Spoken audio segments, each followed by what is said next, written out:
Huwag ka munang uminom ng kape araw-araw hanggat hindi mo ito alam.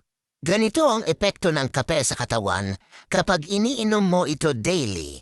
Una, bumibilis ang metabolism mo. Kaya nitong i-boost ng hanggang 15%. Ibig sabihin mas marami kang fat na nasusunog kahit nakaupo ka lang. Pangalawa, mas lumilinaw ang isip. Ang kape ay nagpapaganda ng memorya, focus, at reaction time. Parang nag-upgrade ka ng utak tuwing umaga. Pangatlo, mas malakas ang proteksyon ng atay.